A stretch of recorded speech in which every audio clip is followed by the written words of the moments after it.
ಪ್ರಯಾಣಿಕರ ಸಮೇತ bus seize ಮಾಡಿ ಠಾಣೆಗೆ ಒಯ್ದ ಟ್ರಾಫಿಕ್ ಪೊಲೀಸರು. ಗೌರಿಬಿದನೂರಿನಿಂದ ಬೆಂಗಳೂರಿಗೆ ಬರುತ್ತಿದ್ದ ಕೆಎಸ್ಆರ್ಟಿಸಿ ಬಸ್ ಅನ್ನು ಹೆಬ್ಬಾಳ ಬಳಿ ರಸ್ತೆಯಲ್ಲಿ ಬಸ್ ನಿಲುಗಡೆ ಮಾಡಿದ ಚಾಲಕ ಸ್ಟಾಪ್ ಇಲ್ಲದ ರಸ್ತೆಯಲ್ಲಿ ಸ್ಟಾಪ್ ನೀಡಿದ್ದಕ್ಕೆ ಪ್ರಯಾಣಿಕರ ಸಮೇತವೇ ಬಸ್ ಸೀಸ್ ಮಾಡಿ ಠಾಣೆಗೆ ಒಯ್ದ ಟ್ರಾಫಿಕ್ ಪೊಲೀಸರು.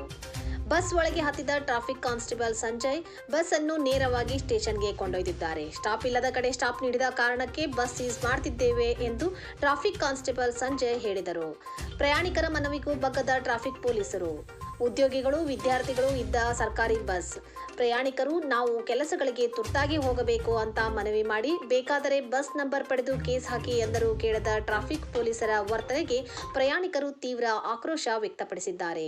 ಪ್ರಯಾಣಿಕರಿಗೆ ಪರ್ಯಾಯ ವ್ಯವಸ್ಥೆ ಮಾಡಿ ಎಂದರೂ ಕೇಳದೆ ನಿರ್ಲಕ್ಷ್ಯ ವಹಿಸಿದ್ದಾರೆ. ಕೆಎಸ್ಆರ್ಟಿಸಿ ಬಸ್ ಸೀಸ್ ಬಳಿಕ ಬೇರೆ ಬಸ್ಗಳಲ್ಲಿ ತೆರಳಿದ ಪ್ರಯಾಣಿಕರು. ಬಸ್ ಸೀಸ್ ಮಾಡಿದ ದೃಶ್ಯಗಳು ಪ್ರಯಾಣಿಕರೊಬ್ಬರ ಮೊಬೈಲ್ನಲ್ಲಿ ಸೆರೆಯಾಗಿವೆ. ಟ್ರಾಫಿಕ್ ಪೊಲೀಸರ ನಡೆಗೆ